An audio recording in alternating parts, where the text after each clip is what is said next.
Hola, buen día, ¿cómo les va? Mi nombre es Pablo Martínez, soy médico emergentólogo y aeroevacuador, ¿sí? Y en el día de hoy vamos a aprender algunos conocimientos básicos a la hora de que nos suceda algo en nuestro lugar de trabajo, ya sea un gabinete o un centro estético donde estemos trabajando.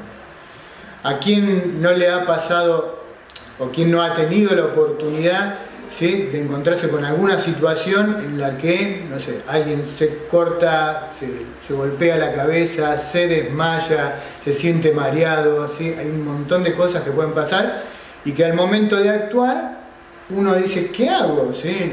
Entra la desesperación, nunca pensamos en que nos puede llegar a pasar algo y cuando pasa no sabemos qué hacer y nos quedamos congelados. Bueno, hoy les voy a brindar ciertos conocimientos y destrezas para que a la hora de que pase algo de eso, tengan las herramientas, por lo menos las básicas, como para actuar en ese momento, ¿sí? Y eso va a conllevar en una mayor sobrevida al paciente o a la paciente que le esté pasando el problema en ese momento. En primer lugar, ¿sí?, vamos a hablar de las medidas preventivas, ¿sí? ¿Qué es lo que tengo que tener yo en el lugar donde voy a trabajar? Entonces, ¿a qué me refiero con esto? Es todo lo que nosotros podemos tener previamente, ¿sí?, antes de interactuar con otra persona, ¿sí? Y que al momento que suceda algo, tener un conocimiento básico y estar preparado para dar la primera respuesta, ¿sí?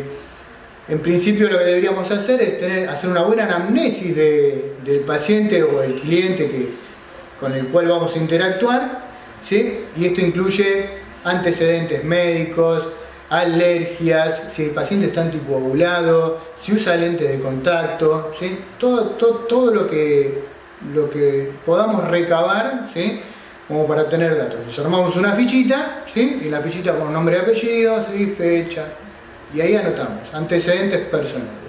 Un teléfono de contacto es muy importante a la hora de que suceda algo, porque hay que dar aviso. Si bien primero vamos a activar, ya lo vamos a ver más adelante, el sistema de emergencias, es importante después avisarle a alguien, ¿sí? Por eso nos tiene que brindar un teléfono de contacto.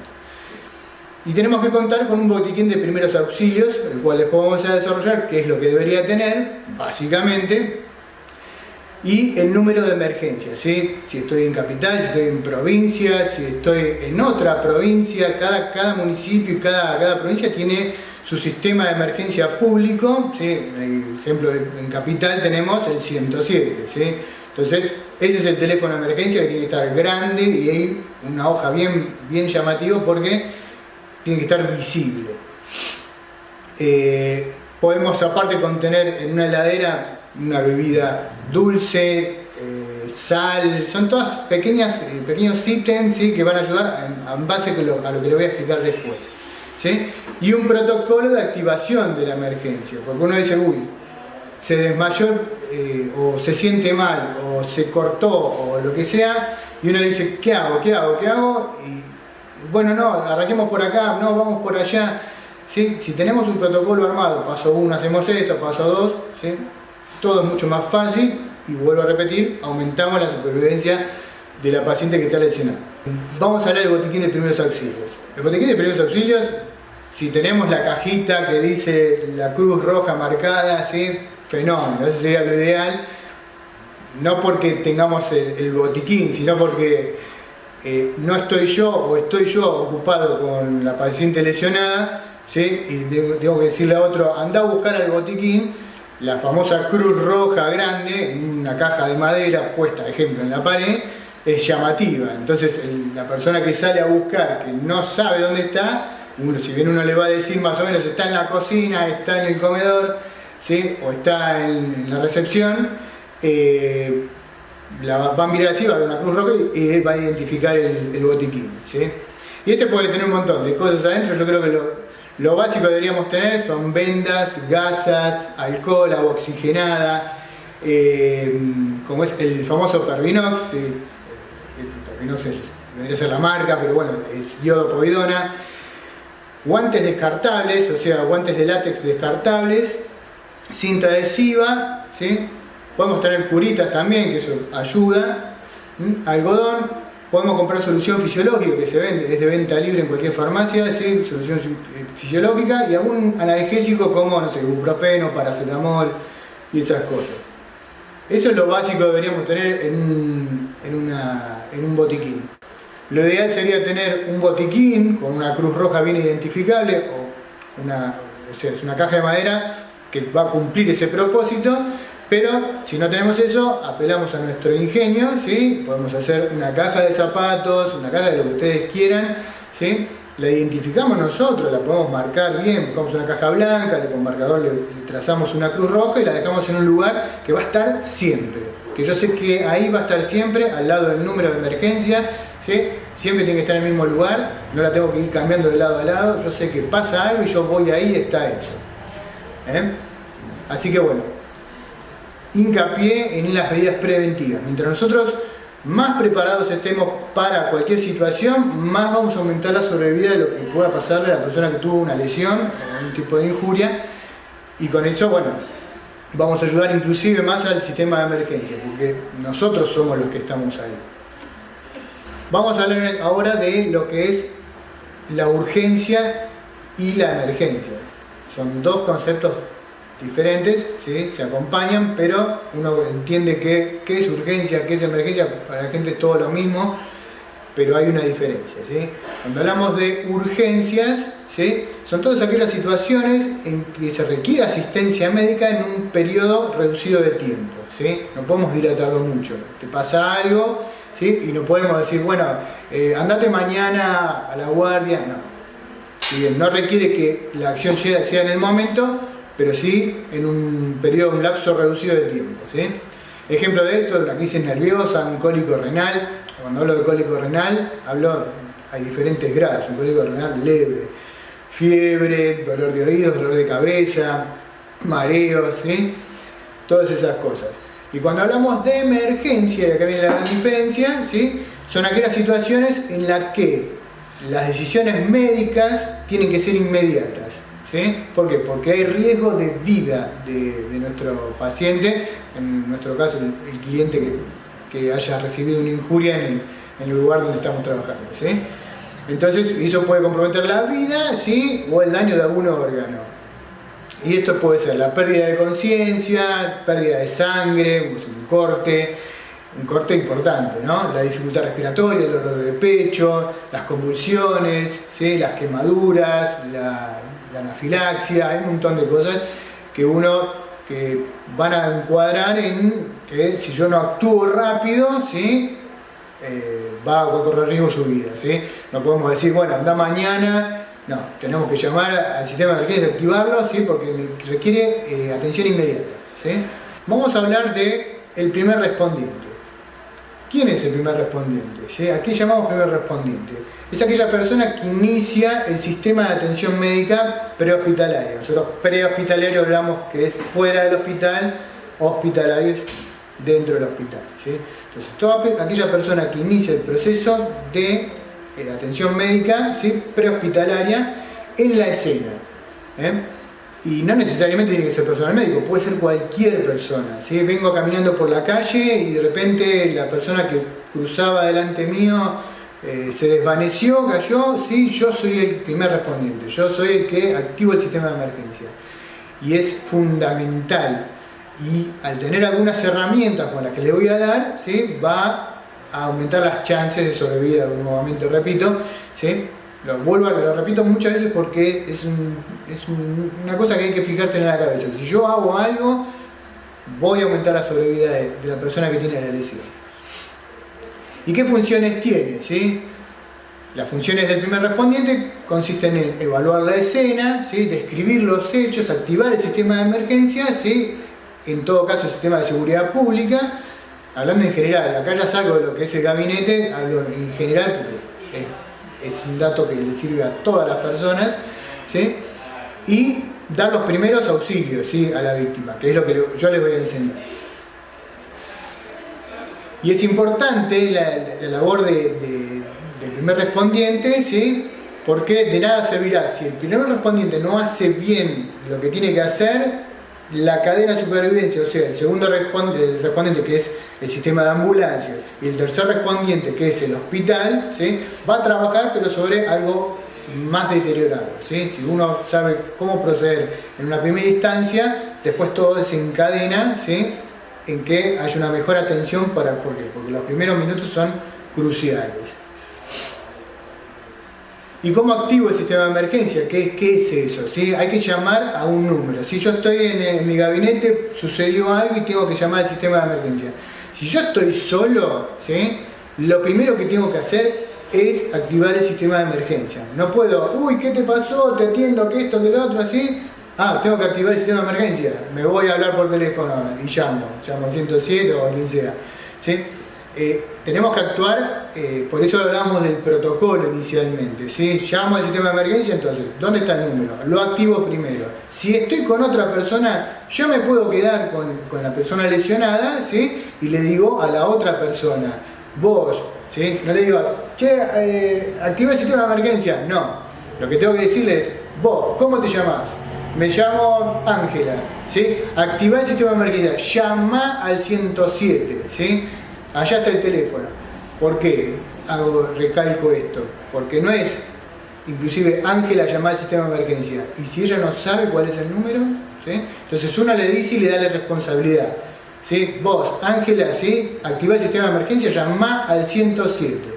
Eso es fundamental, ¿sí? Y hay que describir, porque uno cuando llama al 107 le van a hacer ciertas preguntas, ¿sí? Lo principal que hay que decir es en dónde está, qué sucedió, cuántas personas hay en el lugar, ¿sí? ¿Qué tipo de lesión tiene? ¿Sí? Tiene un corte en el brazo, se cayó y se golpeó la cabeza, no respira, ¿sí? No responde, cualquier cosa de esas, ¿sí? Y no hay que colgar el teléfono hasta que se lo indiquen, eso es fundamental, ¿eh? Le van a hacer una serie de preguntas, depende del sistema de emergencia en donde se encuentren ustedes. Habitualmente los protocolos son todos los mismos, pero bueno, a uno le puede hacer una pregunta más, una pregunta menos, pero bueno. Y en caso de que en el lugar donde ustedes estén trabajando pasa algo que conlleve a que ponga en riesgo su vida, más allá de la persona que esté lesionada, ¿sí? Siempre hay que recordar la vida de uno. O sea, no sé, ejemplo, se cayó alcohol, ¿sí? En el gabinete, se prendió fuego todo, ¿sí? Hay una persona que está inconsciente, lo voy a exagerar bien, ¿sí? No tengo yo, si bien yo soy el primer respondiente en este momento, meterme a sacar a esa persona porque pongo en riesgo mi vida. Eso engloba lo que llamamos seguridad de la escena, ¿sí? No podemos entrar en un lugar donde no es seguro. Vamos a hablar de RCP, resucitación cardiopulmonar, ¿sí? Un tema que nos compete a todos, ¿sí? El RCP básico. Después hay uno avanzado que lo hace el personal médico. Pero el RCP básico debería saberlo toda la comunidad. ¿Cuál es la idea del RCP? ¿Sí? Que las compresiones que uno hace acá en la región precordial, ¿sí? Aumenten la presión intratorácica. Y con eso el objetivo es restablecer la circulación espontánea. ¿Dónde vamos a hacer RCP? Vamos a juntar las manos así. Cerramos la mano y abrimos la otra. Y esto lo vamos a apoyar, el talón de la mano lo vamos a apoyar acá. Entre medio de las dos parrillas costales, ¿sí? Apuntando hacia la derecha, ¿sí?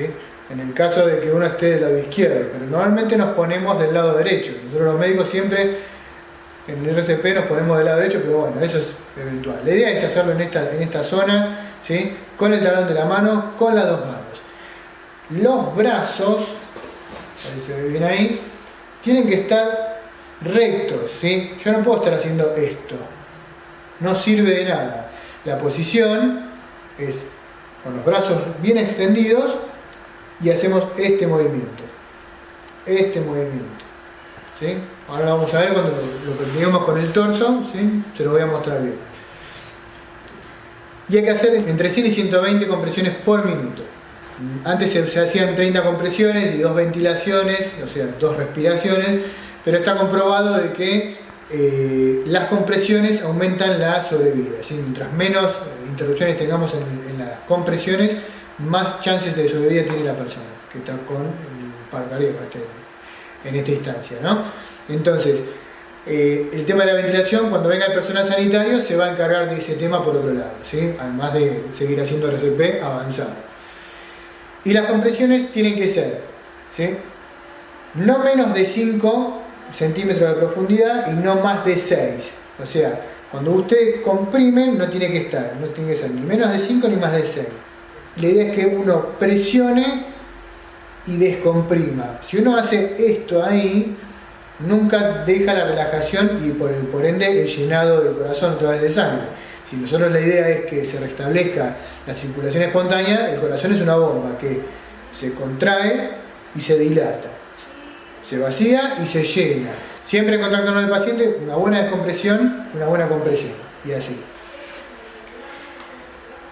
¿Y cuando reconocemos un paro cardíaco?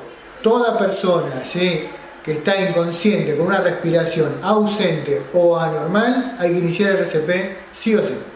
Activamos el sistema de emergencia y hacemos el RCP. Y aquí, bueno, vamos a aplicar RCP, ¿sí? Tengo a mi amigo acá, ¿sí?, que se ofreció como voluntario.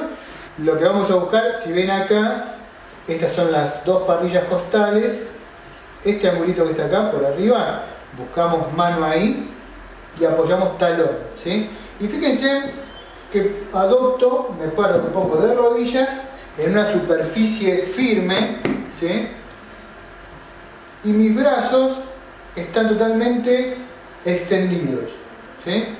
Entonces, no estoy así. Hacer esto así está mal. Recuerden que buscamos compresiones de calidad, ¿sí? Cantidad y calidad. Entonces, mi posición tiene que ser a 90 grados. Los brazos tienen que estar bien erguidos, extendidos, ¿sí? Y ahí arranco con talón. Ven que yo dejo que haya una descompresión, pero no hago esto. Siempre con la mano voy a apoyar y ahora, 1, bajo, subo, bajo, subo. Permito la descompresión y por ende el llenado del corazón. Y el ritmo, ahí está el ritmo. En ningún momento tuerzo los brazos, ¿sí?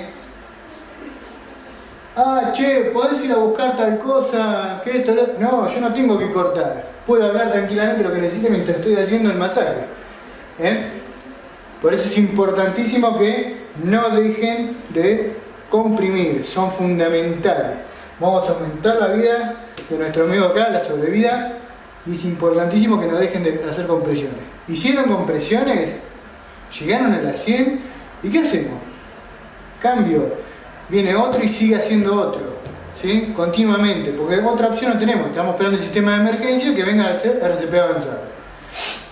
Estamos solos y bueno, hay que pelarse, ¿sí? Hacemos las compresiones que sean necesarias solo nosotros, pero la idea es que no las interrumpamos. Y acá volvemos a lo que decíamos antes, ¿sí?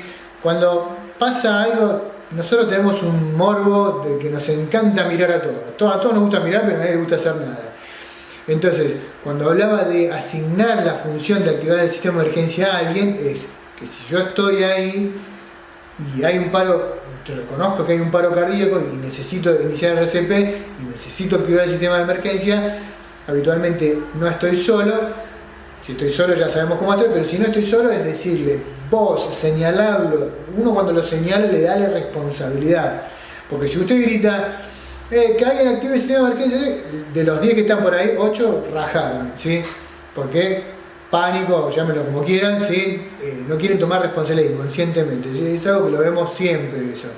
Entonces, pero al asignarle el nombre, con nombre a alguien, vos, ¿cómo te llamas? Juana, ¿sí? Bueno, listo, vos, Juana, ya activá el sistema de emergencia, llamá al 107 y trae un desfibrilador, consigue un desfibrilador. Y esa persona asume la responsabilidad porque ya la han nombrado. Con eso nos aseguramos que alguien lo active. Por eso es muy importante eso. Cuando reconocemos un paro cardíaco, ¿sí? Lo que hablábamos antes, ¿sí? Una persona de repente se cayó al piso, no responde, directamente iniciamos RCP. Previamente activamos el sistema de emergencia. Si estamos solos, primero sistema de emergencia y después actuamos sobre la paciente. Si estamos con otro, como dijimos antes, vos, Paula, ¿sí? Llamá al sistema de emergencia, marcá el 107, le damos todos los datos concisos. ¿Dónde hacemos RCP? ¿Se cayó, quedó inconsciente en la cama? ¿Sirve hacer RCP? No, no sirve. Lo que necesitamos es una superficie firme. Al piso y ahí iniciamos RCP. ¿Dónde ponemos las manos? En la región precordial, ¿sí? hacemos esto y apoyamos acá y hacemos. Ahora lo vamos a ver en un video que vamos a mostrar con un torso.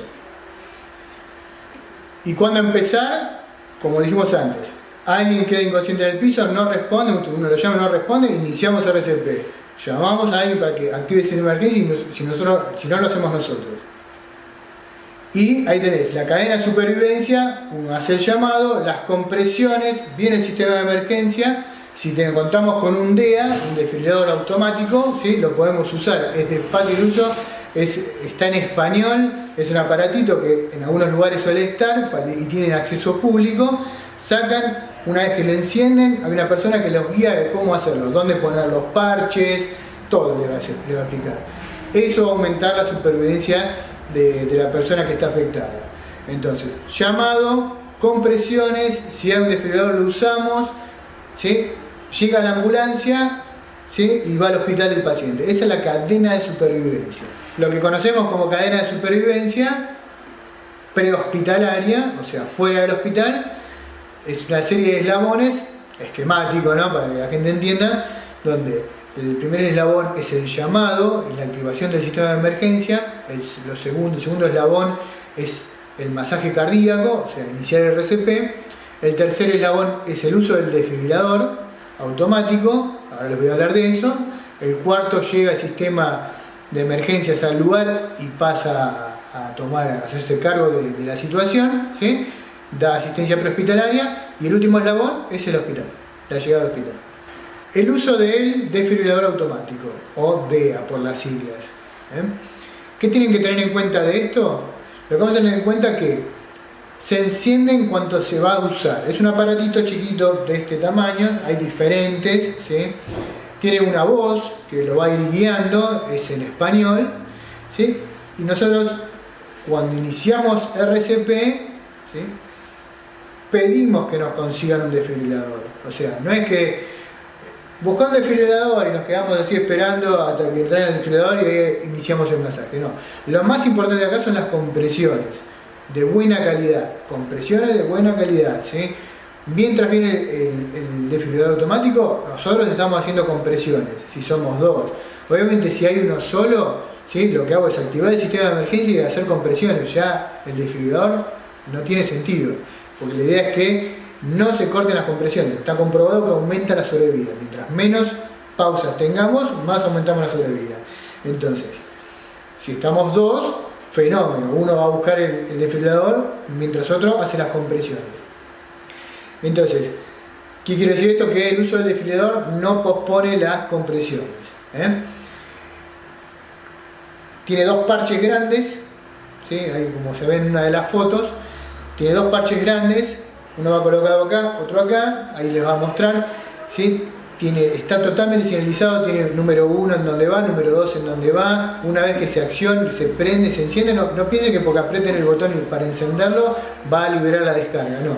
Va a haber una voz que lo va a estar guiando, es en español, coloque un electrodo en el pecho del paciente. Si usted está haciendo las compresiones, no se cortan las compresiones, otro pone los parches, ¿sí? Las compresiones no se cortan. Por ende, si está solo, el desfibrilador quedó en otro plano, va a hacer las compresiones nada más. Entonces, mientras usted hace las compresiones, otro pone los parches, ¿sí? Y va a empezar a analizar. El desfibrilador les va a explicar cuándo dejar de masajear, ¿sí? Cuándo dejar de hacer compresiones, porque está testeando, y si lo considera, le va a decir, aléjese del paciente y liberando descarga, libera descarga. No hay que tocar al paciente, si no vamos a participar de un golpecito eléctrico importante, ¿sí? Entonces vamos a tener dos víctimas en vez de una. Una vez inmediatamente que el desfibrilador hizo la descarga o analizó y le indicó que continúe con las compresiones, volvemos a hacer compresiones. Las compresiones son fundamentales. Vamos a entrar al tema del manejo de la obstrucción de la vía respiratoria, ¿sí? Por algún cuerpo extraño. Y ahí nos encontramos con dos situaciones, ¿sí? Una obstrucción leve o una obstrucción grave. En la obstrucción leve, ¿sí? La persona la cual se encuentra afectada por eso, ¿sí? Puede ligeramente hablar, ¿sí? Puede toser. Lo que hay que hacer ahí es animarlo a toser. Ahí tiene que toser. Toser hace que comprimamos los músculos abdominales, aumente la presión intratorácica y podamos expulsar lo que tenemos en la boca, ¿sí? Eso naturalmente lo hacemos nosotros, por eso la tos es un acto reflejo del organismo que quiere sacar algo. Y en una obstrucción grave, ahí el paciente no puede hablar, ni siquiera puede toser. Una maniobra característica que hace que es agarrarse acá, se hace así y no puede hablar, no puede toser y hace este gesto, ¿sí? Ese gesto habla de que está obstruido, ¿sí? ¿Qué hay que hacer en ese momento? Ahí tenemos realmente una urgencia. Lo otro también es una emergencia, pero tenemos un poquitín más de tiempo, es como un gris, ¿sí? Pero la obstrucción grave es una emergencia. Entonces, ¿qué tenemos que hacer nosotros como primer respondiente? ¿Sí? Porque si no, si le está obstruido, cayó al piso en un momento, va a caer al piso porque va a quedar inconsciente. ¿Sí? Bueno, activemos el sistema de emergencia. No. Cuando hablábamos del primer respondiente es que nosotros queremos aumentar la sobrevida de esa persona por la dolencia que tiene, entonces nosotros actuamos. Y estas herramientas son, por ejemplo, en el caso de la obstrucción grave, que no puede toser, no puede hablar y se agarra así acá, y quiere decir, él lo que quiere decir es me ahogo y no puede porque está obstruido, ¿sí? Lo que hay que hacer es golpear la espalda, ¿sí? Golpeamos la espalda a ver si sale, damos 5 golpes y si no, y podés alternar con lo que conocemos la maniobra de Heimlich, maniobra que ahora después lo voy a mostrar, ¿sí? Pero la maniobra de Heimlich lo que hace es apretar lo que comúnmente se conoce, para que tomen referencia, la boca del estómago. Y lo que les explicaba antes, al hacer fuerza para adentro, ¿sí? Aumentamos la presión intratorácica y con lo cual expulsa, en la mayoría de los casos, se expulsa lo que está obstruyendo. En caso de que no lo expulse, en algún momento el paciente va a perder la conciencia, ¿sí? Va a ser paro respiratorio, ¿sí? Entonces, en ese momento, ¿sí? Piso, cuidamos que no se golpee cuando vaya al piso, ¿sí? E iniciamos RCP. Y con esto activamos el sistema de emergencia. Antes, ¿sí? No es, uy, se cayó al piso, ahora activo el sistema de emergencia. Está con una obstrucción grave, ¿sí? O leve, ya empezamos a llamar, ¿sí? Habitualmente si estamos con alguien, llamá al 107, el número está en tal lugar, y, ¿cómo es? Y empezamos a actuar ahí atrás nosotros. Si estamos solos, activamos primero y después damos asistencia. ¿Qué pasa si quiero hacer maniobra de Heimlich? Bendito sea Heimlich, que nos salvó unos cuantos. Si estoy solo, ¿sí? Porque maniobra de Heimlich es de a dos, alguien me la tiene que hacer a mí, ¿sí? Y si estoy solo en mi casa, me comí algo y me ahogué por algún motivo, o nunca falta que estemos solos y nos pase algo, ¿sí? Entonces, la maniobra es buscar algo, en este caso una silla podemos usar una mesa, cualquier cosa que tenga algo donde nosotros nos podamos apoyar, ¿sí? Voy a poner mi mano, abrir mi palma izquierda, el puño derecho lo voy a apoyar en mi palma con el pulgar arriba, así. Y voy a alojarlo acá, donde hace el ángulo acá en las costillas, ¿sí? Y está blando, ahí. Ahí vamos a apoyar esto y esto. Y lo que vamos a hacer es, haciendo compresión para adentro y para arriba, vamos a tratar de tirarnos acá arriba. ¡Hop! Y hacer fuerza. Esto va a apoyar acá y va a aumentar la presión intratorácica, con lo cual, si tenemos suerte, vamos a expulsar lo que nos esté obstruyendo la vía aérea. Es difícil, explicarlo así también es muy difícil, pero en esa situación donde uno está con agonía directamente y muy desesperado, uno se va a tirar en la silla con tal de aumentar mucho la presión. Pero bueno, mucha gente no lo sabe, está bueno saber que contando con esto, con una mesa, con cualquier cosa, un reborde de algo donde yo pueda, además de hacer este movimiento, acompañarlo de tirarme y hacer ahí. Yo me estoy apoyando acá y hago esto. Solo practiquen eso que van a ver que como que quieren expulsar algo. En este momento no puedo, no tengo nada, pero bueno. Así que esa es maniobra de Heimlich, solo, individual. Bueno, Heimlich, ¿sí? Ya explicamos cómo hacer Heimlich solo, ¿sí? Ahora vamos a explicar cómo hacerle Heimlich a alguien, que es lo más común, que alguien que tiene la obstrucción de la vía aérea y se ahoga y tiene esa sensación y esa característica que, como dijimos antes, que se agarra acá, no puede ni hablar ni toser y se agarra acá. Eso es indicativo que está obstruido y es inminente que quede inconsciente en cualquier momento. Entonces, ¿qué vamos a hacer? En ese momento vamos a pasar los brazos por abajo, ¿sí? Nos paramos con doble ancho de hombro, mano, puño derecho cerrado, con el pulgar arriba, ¿sí? Haciendo una especie de punta, palma de la mano, apoyamos. Y vamos a buscar el ángulo que hay donde terminan las dos parrillas costales, ¿sí? Lo que sería, más llamado la boca del estómago. Y apoyamos eso ahí, y el movimiento que vamos a hacer es hacia adentro y hacia arriba, acompañado de un empuje, ¿sí? Lo vamos a hacer a la señorita porque vamos a provocar el vómito. Lo hacemos de costado para que se vea un poco mejor. Mano ahí, palma, busco el lugar, tiro para adentro y para arriba. Vamos a aumentar la presión intratorácica y por ende lo que está obstruyendo en la mayoría de los casos suele salir. Si queda inconsciente la paciente, como ya habíamos dicho antes, RCP. Ahora, lo otro que vamos a explicar es, si está inconsciente por la causa, no logramos sacar lo que está dentro obstruyendo, ¿sí? Y queremos, y la paciente queda inconsciente, por ende va a caer al piso. Por ende la voy a acompañar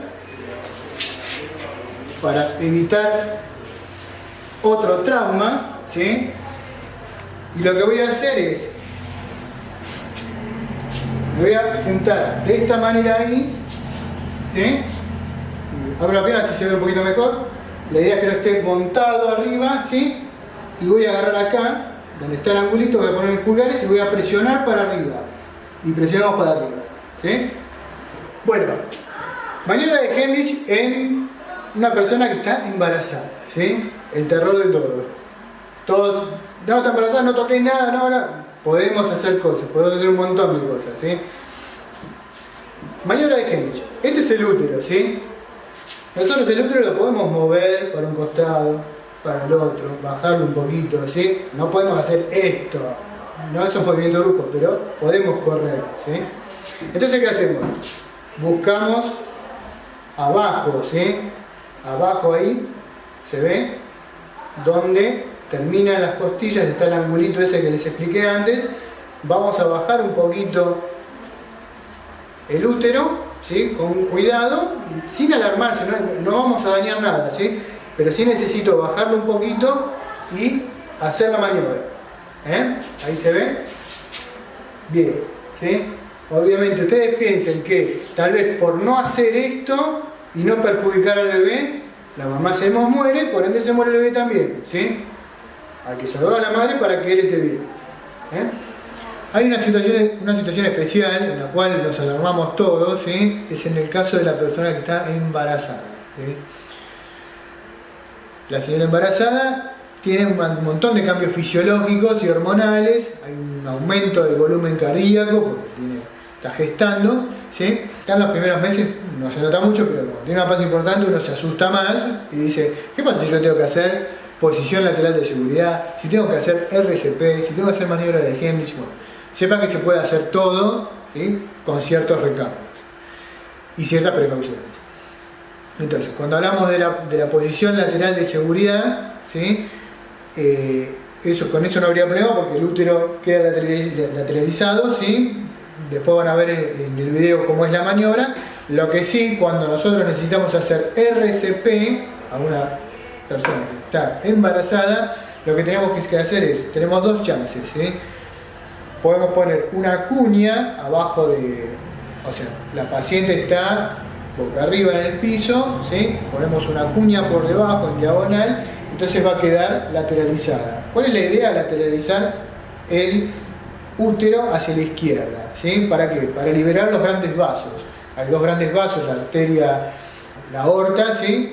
Que nosotros necesitamos que esté libre para que haya flujo. Justamente que nosotros buscamos restablecer la circulación sanguínea, necesitamos liberar. Si tenemos el feto adentro con todo el útero, está comprimiendo toda esa zona, por eso lateralizamos. Entonces, o bien, si estamos solos, mucha opción no tenemos, ¿sí? Vamos a tener que hacer masaje cardíaco acá, no podemos hacer las dos cosas al mismo tiempo, pero si somos dos, uno lateraliza con mucho cuidado el útero hacia el costado, no hace falta que si está acá, que lo corra hasta acá, no. Es un poquito nada más, es moverlo, contenerlo ahí un poquito, ¿sí? Mientras la otra persona inicia las compresiones. Esta es la posición que explicábamos, que si la señora está embarazada y necesitamos hacer RCP y estamos solos, ¿sí? Si estamos solos no puedo estar corriendo el útero y haciendo el masaje. Esto que ven acá, más o menos es una cosa improvisada, ¿sí? Se los podría mostrar con una linda tabla y todo, una cuña armada ahí, pero es más probable que encontremos pocas cosas y vean realmente lo que se pueda llegar a hacer que simular algo que es muy poco probable. Entonces, lo que buscamos es que haya una superficie rígida, que es lo que necesitamos para hacer RCP, y poner algo abajo que sostenga esa superficie rígida a 45 grados. Con eso el útero va a caer, ¿sí? Y va a liberar los grandes vasos. Y nosotros vamos a hacer RCP acá, ¿sí? Como dijimos, mano ahí, ahí, y hacemos RCP. El otro tema es que si uno está solo, ahí está, por arriba, ¿sí? Si uno está solo, pasa eso. Pero si hay otra persona, esa otra persona puede venir y mover el útero para el costado izquierdo, ¿sí? Y mientras sostiene ese, yo hago RCP. Esa era la otra que les quería mostrar, ¿sí? El útero se puede mover, no le tengan miedo a esta cosita hermosa que está acá, ¿sí? Pueden correrlo para acá, bajar un poquito. La idea es que no hagan esto. Correrle todo así. No, no sirve eso. Ahí vamos a lastimar a la pobre criatura. Pero es vital que salvemos a la madre o que le aumentemos las chances de sobrevivir a la mamá. En el caso de la maniobra de Helmich también lo podemos hacer, ¿sí? Lo que vamos a hacer es, si bien la maniobra de Helmich es acá, ¿sí? Vamos a bajar un poquito el útero y presionar de esa manera. No cambia mucho, hay que tener cuidado de no aplastar mucho el útero. Se puede movilizar, no tengan miedo que el útero se mueve para todos lados. Bueno, como habíamos dicho antes, ¿sí? Si tenemos la persona que tuvo un accidente o lo que sea y quedó inconsciente y de repente restablece ese estado de conciencia, no le podemos decir, bueno, listo, estás bien, quédate ahí y nos vamos por ahí o nos quedamos acá al lado mirando, ¿sí? Que suele pasar eso, ¿no? Entonces lo que hacemos es colocarlo en posición lateral de seguridad, ¿sí? Con eso vamos a evitar que si en esta posición ella quede inconsciente, la lengua por gravedad cae y obstruye la vía aérea, ¿sí? Y si llega a vomitar por alguna de esas casualidades, ¿sí? Se puede broncoaspirar. Entonces, para evitar eso, lo que hacemos es llevamos la mano derecha al cachete izquierdo, levantamos esta pierna, ¿sí? Apoya ahí, lateralizamos de esta manera, la mano va a proteger la cara para que no tenga contacto con el piso, la pierna acá va a ser el contrapeso para que no se vuelva para este lado, ¿sí? Y la lengua por ende no va a caer para atrás, queda inconsciente y si llega a vomitar, vomita para el costado. Obviamente la dejamos acá, ¿vamos a tomar un café? No, nos quedamos con la paciente siempre, ¿sí? No la dejamos nunca, le hablamos, ¿sí? Todo, nunca hay que abandonar a nadie, ¿sí? Hasta que llegue el sistema de emergencia y se haga cargo. Vamos a hablar de la piel, ¿sí? Algo con lo cual nosotros tratamos continuamente. Primero que hay que decir que sorprendentemente es el órgano más grande del cuerpo. Aunque ustedes no lo crean, es el órgano más grande del cuerpo. Pesa aproximadamente entre 4 y 5 kilos, si yo me sacara toda la piel enterita así, la peso son 4 o 5 kilos, y cumple diferentes funciones. Dentro de ellas tiene una función protectora. Ante cualquier lesión, lo primero que responde es la piel, es el primer contacto que tiene con la injuria. Cumple barrera mecánica también, es un órgano sensorial, nosotros sentimos, ¿sí? A través de la piel, y también regula la temperatura. Lesiones por quemaduras, ¿sí? Las lesiones por quemaduras son causadas por agentes físicos, químicos, térmicos, hay diferentes tipos de lesiones en la piel y otros tejidos. Y según su etiología pueden ser por electricidad, por radiación, por químicos, por agentes térmicos como el frío y el calor. Recuerden que el frío quema tanto como el calor o más todavía. Como vemos acá en la pizarra, ¿sí? Vemos un corte de lo que es el espesor de la piel, donde la capa más superficial se llama epidermis, la del medio, un poquito más abundante es la dermis, y el tejido cerebral subcutáneo.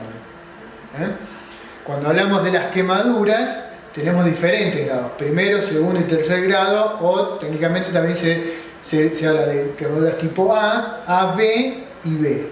¿Sí? Una quemadura de primer grado o tipo A, ¿sí?, va a afectar este espesor, ¿sí?, el espesor de la epidermis. ¿Sí? Una quemadura tipo AB o de segundo grado va a englobar la dermis. ¿Sí? Puede ser que tome un poquito de primer grado, un poquito de la dermis, o sea, esto es más esquemático. ¿Sí? Y una quemadura de tercer grado o tipo B va a afectar el tejido cerebral subcutáneo. ¿Sí? Con lo cual, esta de acá tiene la particularidad de que como ahí están las fibras nerviosas, ¿sí?, si bien están por todos lados, pero ahí es donde más fibras nerviosas hay, al quemarse, al lesionarse, la característica es que la persona va a decir, no, pero no me duele. Las fibras nerviosas transmiten, entre otras tantas cosas, el dolor, ¿sí? Es el que le dice al cerebro, si ahí duele, ahí pasa algo. Pero al lesionarse esas fibras nerviosas, tiene esa característica, que no duele. Entonces, ¿qué tenemos que hacer cuando nosotros vamos a trabajar sobre un paciente y vemos que tiene una lesión en la piel? ¿Sí? No es lo que tenemos que hacer, sino lo que no tenemos que hacer. O sea, cuando no debemos proceder. ¿Sí? Urticaria, celulitis, erisipela, herpes, trombosis venosa profunda, úlceras. Vamos a hablar de reacciones alérgicas. ¿Sí?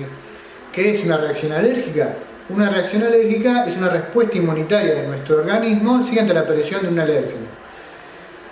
La expresión más grave de esto es la anafilaxia. ¿Sí? La anafilaxia es una reacción alérgica, ¿sí?, la que puede poner en riesgo la vida del paciente. Y acá es donde vivimos. Una reacción alérgica simple es una urgencia, un shock anafiláctico o la anafilaxia es una emergencia. ¿Sí?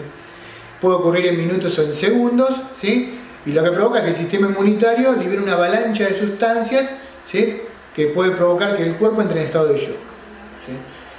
Entonces, ¿qué tipos de reacciones alérgicas tenemos? Bueno, hay un montón. ¿Sí? Tenemos por contacto, ¿sí?, ya sea por toxina botulínica, que se está usando mucho ahora, hialurónico, ácidos cosméticos, hay alergia al látex, ¿sí?, guantes de látex, yo he visto con gente con reacciones alérgicas.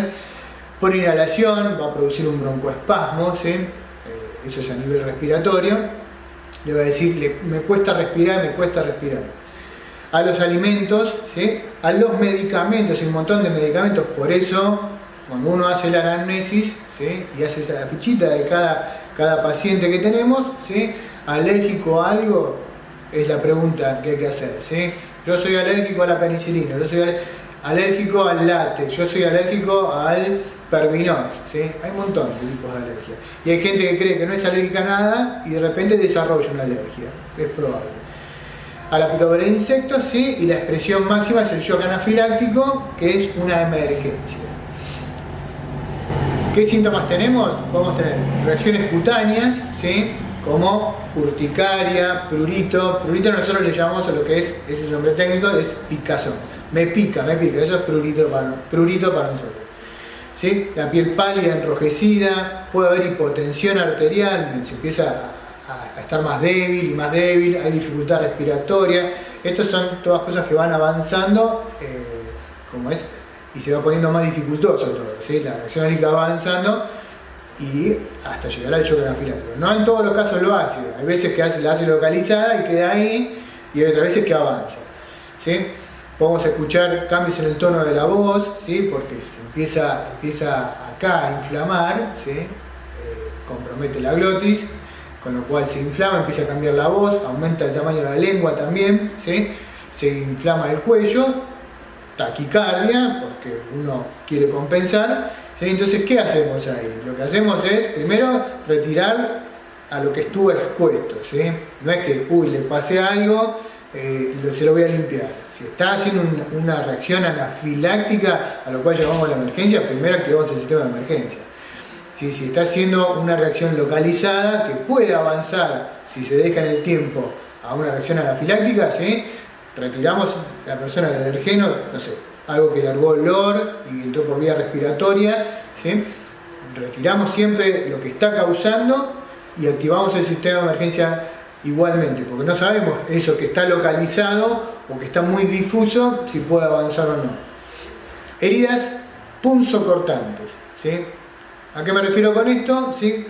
Están trabajando en su gabinete y sin querer la persona con la que estaba recibiendo un tratamiento, ¿sí? De repente, no sé, se levantó, se tropezó, rozó el brazo, por ejemplo, yo estoy en esta mesa y de repente rozo el brazo así, hay vidrio, ¿sí? Me caigo, rompo el vidrio y tengo una herida cortante, ¿sí? ¿Qué tenemos que hacer? Como dato, ¿sí? Hay que diferenciar un sangrado venoso de un sangrado arterial, ¿sí? El sangrado venoso lo que hace es babear, la sangre cae de esta manera, ¿sí? Podemos hablar de una herida chiquita así o una herida gigante, ¿sí? Pero va a babear, si se le llama. En cambio el sangrado arterial, como por las arterias es por donde uno viaja la sangre oxigenada, va con más fuerza porque sale bombeada del corazón, ¿sí? Va a empezar a hacer chicotazos. No sé, tengo una lesión en la arteria radial, si ustedes se tocan acá, ¿sí? Tienen el pulso radial, ahí está la arteria radial, acompañada de la vena radial también, ¿sí?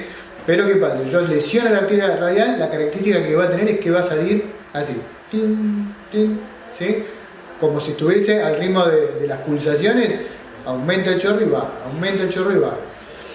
¿Qué tenemos que hacer ante cualquier herida cortante? ¿Sí?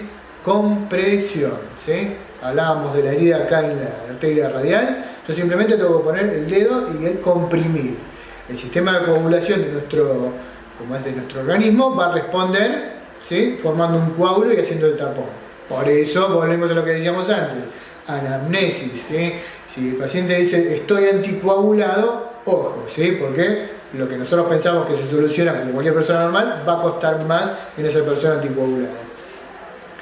Y si tiene una herida, no sé, se abrió acá la pierna, cualquier cosa, una herida grande, ¿sí? Lo que hay que poner son gasas, por eso tenemos que tener gasas o apósitos en nuestro botiquín, ¿sí? Y hacer compresión, ¿sí? Activamos el sistema de emergencia y se acabó, a la espera. Convulsiones, ¿sí? Otro temita que a la hora de que pase nos asusta un montón por la situación, cómo se desarrolla el asunto y uno se desespera y no sabe qué hacer. Vamos a lo mismo. Antecedentes. Yo suelo tener convulsiones. Bueno, listo, hay que estar atento. Más allá de que esté medicado, eso ya no nos interesa, ¿sí? O antecedente, tuvo convulsiones o suele tener convulsiones, listo, ya está, tengo la lamparita encendida. Entonces, ¿qué es una convulsión? Una convulsión es una alteración eléctrica y repentina y no controlada en el cerebro, ¿sí? Suele durar de 30 segundos a 2 minutos. Ustedes van a ver que la persona tiembla por todos lados, brazos, piernas, puede largar espuma por la boca, ¿sí? Cualquier cosa de esas que ya hayan escuchado puede pasar, pero lo característico es eso, que tiene, ¿sí? Una alteración que lo hace mover para todos lados. No vamos a entrar mucho en detalle. Lo importante de esto es cómo nos manejamos con esa persona, ¿sí? Una persona que de repente está parada y va a tener una convulsión, ¿sí? Ustedes lo ven raro, lo primero que va a pasar es que se va a caer al piso. Y nosotros queremos evitar que se lastime. Lo primero que tenemos que hacer es evitar que se lastime. Se va a caer al piso, lo agarramos. Está convulsionando, lo tenemos agarrado y nos vamos yendo al piso. Pero ¿qué queremos evitar? Que él caiga de su propia altura y además de la convulsión tenga un traumatismo de cráneo o cualquier otra cosa. Cae arriba de una mesa y se corta porque se rompió un vidrio o se lesiona el brazo, tiene un montón de cosas pueden pasar a raíz de una convulsión y que nadie lo ataje. La idea es agarrarlo, contener a esa persona, ¿sí? Llevarla al piso lo más suave posible y evitar que se golpee. ¿Qué tenemos que hacer? ¿Sí? Ni se les ocurra meter el dedo en la boca. Lo primero que se dice es, uy, no, que no se trague la lengua, no se trague la lengua. No, la lengua no se la va a tragar nunca, ¿sí? Es imposible que pase eso, es una gran mentira. Lo que va a hacer la lengua en un momento es que al estar en un estado de inconsciencia después de la convulsión puede, por gravedad, obstruir la vía aérea. Por eso la posición del lateral de seguridad que después van a ver las imágenes. Entonces, ¿qué tenemos que hacer? Evitar que se golpee, ¿sí? Y no se nos ocurra meter el dedo en la boca, ¿eh? Para nada. Los músculos más fuertes del cuerpo son estos dos y son los maceteros y corta dedo, ¿sí? Si uno mete la boca a una persona que está haciendo convulsión, le puede llegar a cortar, a amputar el dedo. Así que ni se les ocurra. No, pero larga sangre y se muerde la lengua. Se muerde la lengua porque al hacer fuerza muerde los bordecitos de la lengua porque están cerca de los dientes y con la convulsión se mueve todo y por eso puede haber sangre. No se asusten por eso, ¿sí? Simplemente contenemos, evitamos que se siga golpeando, ¿sí? Y nada más. No metemos la mano en la boca. En un momento va a ceder y puede ser que recupere, ¿sí? O que quede inconsciente. Si queda inconsciente, posición lateral de seguridad, se activa el sistema de emergencia como siempre y no metemos, vuelvo a recalcar, no metemos el dedo en la boca porque se los va a arrancar.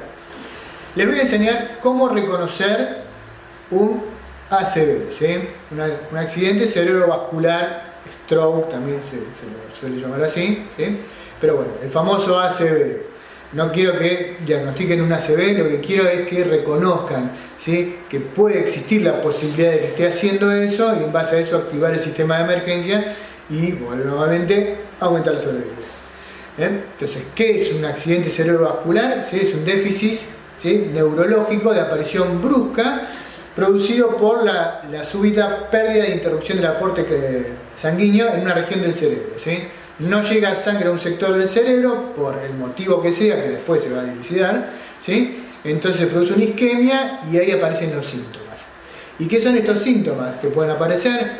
Puede haber asimetría facial. Cuando hablo de asimetría facial, hablo que la comisura del labio, lo van a ver en las imágenes después, puede caer comisura del labio, uno le dice levantá las cejas y una está más caída que la otra, el párpado se puede caer de un lado o del otro, no puedo levantar un brazo, ¿sí? no me responde, o la pierna, o el brazo y la pierna, puede aparecer una cefalea, un dolor de cabeza súbito en su máxima expresión, no es que empezó con un poquito de dolor de cabeza, no, de repente estaba así y me dolió la cabeza.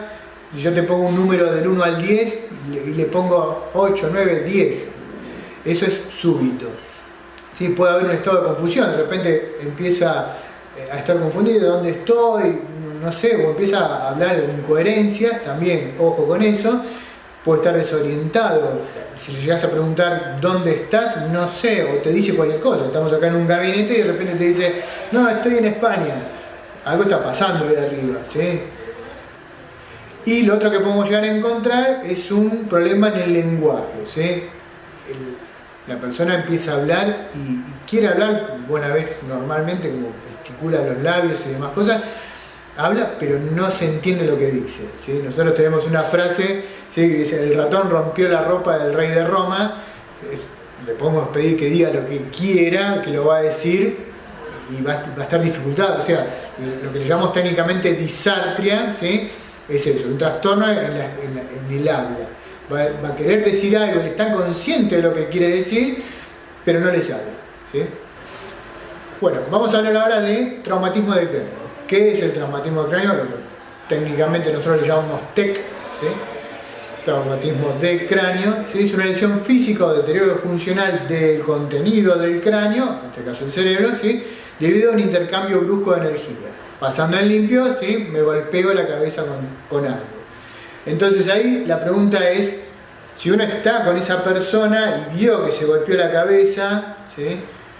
Porque se tropezó, ¿sí? O demás cosas, nosotros fuimos testigos de que pasó eso. Pero de repente, no sé, salí del gabinete porque fui al baño, entré y la persona está tirada en el piso y no sé, le sangra la cabeza, ¿sí? ¿Qué pasó? ¿Por qué se produjo eso?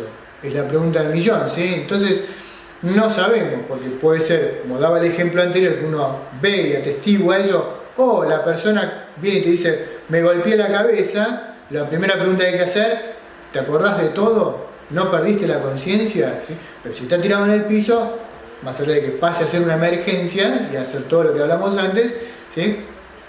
¿Qué fue lo que le pasó? Es la pregunta del millón. Si se resbaló y se golpeó y quedó inconsciente, ¿sí? O si no irrigó arriba por algún tipo de lesión, lo que hablábamos de lo que era el ACV, ¿sí? Y perdió la conciencia y quedó en el piso, ¿sí? Bueno, si está en el piso inconsciente, sistema de emergencia, como habíamos hablado antes. Si tuvo un traumatismo del cráneo y tiene un corte y está consciente, ¿sí? Compresión, como hablábamos de las heridas cortantes. Apósito, compresión en el lugar y listo, ¿sí? Lo mismo, si se cayó de cara y le está sangrando mucho en la nariz, Hacer esto con la nariz está mal, ¿sí? Porque la sangre ¿para dónde va? Va para vía respiratoria y digestiva, ¿sí? Entonces lo que queremos es que la sangre salga. Está mal hacer esto, que comúnmente lo hacemos. Esto está bien porque presionamos. Vos cuando apretás la nariz haces compresión, que es lo que hablábamos antes, ¿sí? Pero hay que hacerlo hacia abajo. ¿Para qué? Para que la sangre no fluya hacia la orofaringe. Entonces, tuvo un traumatismo de cráneo, está consciente, tiene una herida cortante, compresión. No tiene una herida cortante, ¿sí? Bien, estás mareado, ¿te acordás? ¿Qué te pasó? La primera pregunta que uno le hace, ¿qué te pasó? No, venía caminando, me tropecé con el tacho y me caí y me golpeé la cabeza. Ah, bueno, ¿y qué hiciste ahí? Y no me acuerdo. Estoy acá sentado ahora. Tuvo pérdida de la conciencia. Ese no me acuerdo, lo tomamos como que tuvo pérdida de la conciencia, ¿sí? Entonces, ¿qué amerita? ¿Es una urgencia o una emergencia? Estamos hablando de una urgencia, requiere atención lo antes posible, o sea, en el corto plazo, pero por el momento no es una emergencia. ¿Puede transformarse en una emergencia? Sí, porque empieza a deteriorar de acá, ¿sí? Y de repente te empieza a hablar cosas raras, empieza a decirte, pero ¿y qué pasó con mi mamá? ¿Y qué? Empieza a hablar cosas totalmente incoherentes a la situación en la que estaban, entonces algo está pasando arriba y se transformó en una emergencia. De cualquier modo, las dos ameritan que lo vengan a ver. ¿Sí? Activamos el sistema de emergencia. Hablamos del sangrado, compresión, ¿sí? Y si el paciente lo encontramos tirado en el piso y está consciente, o sea, vemos que respira, está consciente, ¿sí? Lo ponemos en una posición que se llama posición lateral de seguridad, que después les voy a mostrar cómo se hace, ¿sí? Que eso sirve para ¿qué? Para liberar la vía aérea. Si yo lo dejo boca arriba y el paciente de repente queda inconsciente, la lengua por gravedad cae y obstruye la vía aérea, con lo cual va a ser un paro respiratorio. Si yo lo pongo de costado, en una posición que corresponde, no es que lo pongo así listo, lo pongo en una posición que corresponde, ¿sí? Evitamos la obstrucción de la vía aérea. Bueno, vamos a hablar de lo que es dolor de pecho, ¿sí? Otra patología muy común en la población, ¿sí? Vuelvo a repetir, buena anamnesis, ¿sí? Después tenemos más fácil el trabajo. Entonces, ¿usted tiene antecedentes cardíacos? Sí, yo tengo arritmia, tuve 2 infartos, o me pusieron un stent. La idea es que no sepan qué es cada cosa de eso, sino que una alarmita en la cabeza, ¿sí? Tiene antecedentes cardíacos, listo, ¿sí? Entonces, ¿qué hacemos? Ante la eventualidad que aparezca un signo, el primer dolor es dolor precordial, el precordio lo llamamos a esta zona, ¿sí? Y tiene una característica el dolor precordial. El dolor precordial, ¿sí? Suele ser opresivo, suele oprimir. Habitualmente la persona que está cursando con ese síntoma, ¿sí? Dice que algo como que un elefante le estaría pisando el pecho, ¿sí? Para que lo entiendan bien esquemáticamente. Y puede cursar con otros síntomas, aparte de ese, de palidez, sudoración, taquicardia, puede estar con baja frecuencia, todo depende, hay un montón de otras patologías que se pueden asociar, ¿sí? Puede tener palpitaciones, dice, siento palpitaciones y te hace esto, ¿eh? Entonces, y el dolor, este dolor opresivo que está acá, tiene la característica que a veces, no siempre, pero puede ser que irradie a brazo izquierdo, a mandíbula y cuello o a región dorsal, ¿sí? No tiene que ser solamente acá, puede ser en simultáneo o solo al cuello, y tiene esa característica. Con lo cual nosotros vemos a alguien que me dice, me duele el pecho, ¿sí? La osteocondritis, que es el dolor torácico que nosotros llamamos, uno toca en un lugar puntual y duele. El dolor de pecho de origen cardíaco es opresivo, oprime, ¿sí? El dolor está como adentro, tiene otras características. ¿Puede ser que le diga me duele acá? Sí. Y voy a decir, pero acá no está el corazón. Pero bueno, nosotros a los fines prácticos tomamos dolor torácico, ¿sí? Puede ser de origen cardíaco o no, no lo sabemos, la verdad que nosotros no podemos determinar eso en ese momento, entonces con lo cual activamos sistema de emergencia. Sistema de emergencia que sí, que la puedo ayudar, no, tengo acá una persona así que está con dolor de pecho, tiene antecedentes cardíacos, que es lo que le preguntamos antes, eso va a ayudar, ¿sí? Y rápido hay que ser. Una persona con dolor de pecho amerita atención lo antes posible, es una emergencia. Nosotros, hay un famoso dicho que dice, el tiempo es dinero, en este caso el tiempo es miocardio. El miocardio es el tejido por el cual está compuesto el corazón. Entonces, el tiempo es miocardio. Mientras más pase, peor es. Hay otras patologías, ¿sí?, que describen la pérdida de la conciencia. Y tenemos dos. Una es el síncope y la otra es la lipotimia. Cuando hablamos de síncope, ¿sí?, es la pérdida de la conciencia y el tono postural, por lo tanto uno se va a caer. ¿Por qué? Por la interrupción brusca del flujo sanguíneo cerebral, ¿sí?, con la característica que revierte y tiene una recuperación espontánea ad integrum, se llama, ¿sí? O sea, se cayó y cuando se despierta sabe dónde está, sabe que, no te va a decir me pasó tal cosa, pero sabe, está orientado en tiempo y espacio. Dura aproximadamente 15 segundos, esto no es un número exacto, ¿sí?, porque cada persona, cada organismo es un mundo diferente. Puede acompañarse de convulsiones, o sea, de agitación, que después vamos a hablar de eso, y puede haber incontinencia esfínterica. Se puede hacer pipí o se puede hacer caca. Y la lipotimia es la pérdida breve del conocimiento, es parcial, ¿sí?, y se debe no a una interrupción brusca del flujo sanguíneo, sino a una disminución.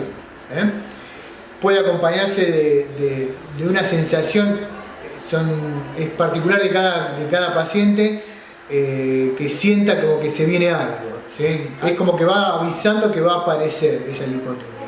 A veces las personas no lo conocen porque no le pasó nunca, es su primer episodio, y la gente que le ha pasado varias veces ya conoce ese síntoma, esa sensación, ya sabe qué es lo que le va a pasar, porque ya le ha pasado, ¿no? Con respecto a la presión arterial, o sea, el término es tensión arterial, comúnmente conocida como presión arterial. Vamos a hablar primero de generalidades, ¿sí? La presión arterial normal, les vuelvo a reiterar, no es una ciencia exacta esto, ¿sí? Puede variar un poquito más, un poquito menos. Para alguien que piensa que una presión normal va de 120 milímetros de mercurio a 80, o lo que se conoce en casa como 12,8, en realidad es 120-80. Esa es una presión arterial normal, ¿sí? Puede variar un poquito más para abajo, un poquito más para arriba, en algunas personas o en otras, porque habitualmente es la presión, no sé, mi presión habitual normal es de 110-70, 130-90. Eso se acompaña de una sintomatología, ¿sí?, como para decir, che, está hipertenso, está hipotenso. Cuando hablamos de hipotensión, ya hablamos cuando hay una presión donde baja ciertos niveles y tratamos de englobarla en 90-60, ¿sí?, o 9,6. Y cuando hablamos de hipertensión, ya hablamos cuando notoriamente hay de 140 a 90, 140, 100, hablamos de ahí para arriba de hipertensión. Vuelvo a repetir, es un contexto, tiene que ver otros síntomas, ¿sí?, y ahí ven. Y acá desglosamos dos cosas, ¿sí?, la urgencia hipertensiva y la emergencia hipertensiva, que ahora vamos a hablar de eso. Varía a lo largo del día la presión, no es que siempre se mantiene estable, y varía por un montón de factores. Varía por la posición corporal, si estamos acostados, si estamos parados, si comimos, lo que tomamos, si estamos medicados, si estamos con mucho estrés, si estoy realizando ejercicio. Hay infinidad de cosas por las cuales varía la presión arterial. Imagínense que existe la presión arterial al guardapolvo blanco, que quiere decir esto: cuando el paciente va al hospital le sube la presión, le sube, es normal que le suba, no sube a valores que lo comprometen ni nada, sube un poquito. Y bueno, y entonces cuando hablamos de hipertensión, cuando sube la presión arterial, ¿qué síntomas podemos reconocer? ¿Sí? Cefalea, ansiedad, sudoración, disnea. Disnea es la sensación subjetiva de que me falta el aire, siento que no puedo respirar. Eso nosotros técnicamente le llamamos disnea. Puede haber dolor precordial, puede haber alteración de la conciencia. Vean que estos síntomas que les estoy diciendo son muy comunes a otras cosas que hemos hablado, ¿sí? Pero bueno, antes que nada siempre está bueno saber un poco más del tema y con respecto a eso poder actuar. Y cuando hablamos de hipotensión, habitualmente hay mareos, aturdimiento, puede haber pérdida de la conciencia, puede haber visión borrosa, náuseas, fatigas, confusión, la piel está fría, húmeda y pálida, el pulso está débil, empieza a tener unos síntomas similares a la hipoglucemia, ¿sí? Dato a tener en cuenta, ¿sí?, con respecto a los pacientes que trabajamos mucho en camilla, está la hipotensión ortostática, le llamamos nosotros. ¿Qué pasa? Cuando el paciente está acostado maneja una presión, ¿sí?, y al movilizarse bruscamente y sentarse, varía esa presión y cae demasiado, con lo cual puede tener una pérdida de la conciencia por el tema de la hipotensión. Por eso lo recomendable es que cuando un paciente o un cliente que tenemos en nuestra camilla está acostado totalmente, ¿sí?, se va a incorporar, primero se siente, espere 2-3 minutos sentado y después se pare. Dato, también anamnesis. ¿Usted es hipertenso? ¿Sí? Se pueden armar una fichita con todo esto. Preguntas básicas: antecedentes cardíacos, hipertensión, diabetes, tuvo ACVs, y así, con todo lo que yo le estoy dando acá, se hacen toda una listita y es como un checklist. Usted tiene esto, a uno le va a preguntar: ¿y usted para qué quiere saber todo eso? Porque si a usted le pasa algo, yo tengo más información que darle al sistema de emergencia. Y con eso, listo. En caso de una hipotensión, ¿qué hacemos? La primera medida que hacemos ante alguien que está hipotenso es tratar de darle algo salado. La sal aumenta la presión, ¿sí?, y lo acostamos horizontalmente y le elevamos las piernas 45 grados, ¿sí? No es me pongo 2 almohadas en la cabeza y levanto las piernas, no porque estamos haciendo esto. La idea de levantar los miembros superiores, ¿sí?, es aumentar la presión, con lo cual favorecemos el retorno venoso hacia el corazón, ¿sí?, por una cuestión de gravedad. Pero si nosotros estamos levemente incorporados, por gravedad va a quedar estancada ese líquido que nosotros queremos movilizar. Entonces la idea es que esté horizontal totalmente, sin almohadas en la cabeza, y elevar los miembros 45 grados. Le ponemos cualquier cosa que tengamos a mano que le pueda elevar los miembros, y ahí lo tenemos. Obviamente activamos el sistema de emergencia, ¿sí?, como habíamos hablado antes. Vamos a hablar ahora de los trastornos metabólicos, ¿sí? Acá lo principal que quiero que sepan es el tema de la glucemia, mal llamada el azúcar en sangre, ¿sí? ¿Cómo tengo el azúcar? ¿Sí? ¿La tengo alta? ¿La tengo baja? Nosotros, el término es la glucemia. La glucemia tiene un valor normal, ¿sí?, que va entre los 70 y 110. Por abajo de 70 hablamos de hipoglucemia, por arriba de 110 hablamos de hiperglucemia. Tengan en cuenta de que cuando alguien va y come, la glucemia sube. Después el organismo lo baja, lo compensa. Y si salimos a correr, la glucemia baja, lo cual uno después vuelve a comer y compensa. A grandes rasgos es eso, ¿sí? Hay que tener mucho cuidado con las dos, tanto con la hiperglucemia como con la hipoglucemia, ¿sí? Los dos requieren atención, pero es mucho más preocupante la hipoglucemia, ¿sí? Otro antecedente a la hora de la anamnesis: soy diabético. ¿Y usted qué? Porque hay dos tipos de diabetes: diabetes tipo 1 y diabetes tipo 2, ¿sí? No pretendo que sepan lo que es la diabetes, ¿sí?, pero sí pregunten: ¿usted se da insulina o toma pastillas? Lo que es importante acá es, sí pueden preguntar, es: ¿recibe insulina o toma pastillas? ¿Sí? Listo, anoto. Entonces, ejemplo: la cliente se cayó al piso o se siente media débil y de repente queda desvanecida. ¿Qué pasó? Me fijo, sí, es diabética. Si bien está desvanecida, lo primero que voy a hacer es activar el sistema de emergencia, pero al lado del sistema de emergencia y del protocolo de activación del sistema de emergencia voy a tener la ficha de mi paciente. Entonces voy a agarrar ahí: sí, mirá que acá la paciente me dijo que era diabética y recibía insulina. Entonces, el sistema de emergencia llega, lo primero que piensa es una hipoglucemia. Entonces, todo eso ayuda, ¿sí?, porque el despachador le va a avisar al médico de la ambulancia y el médico de la ambulancia va a venir más preparado todavía. Por eso es muy importante el trabajo del primer respondiente.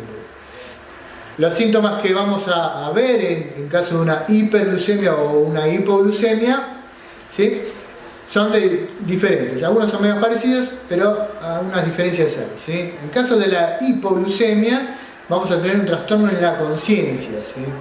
Vas a ver que la persona tiende a quedarse dormida, puede haber sudoración, se pone pálido, puede haber náuseas, vómitos, inclusive puede haber convulsiones.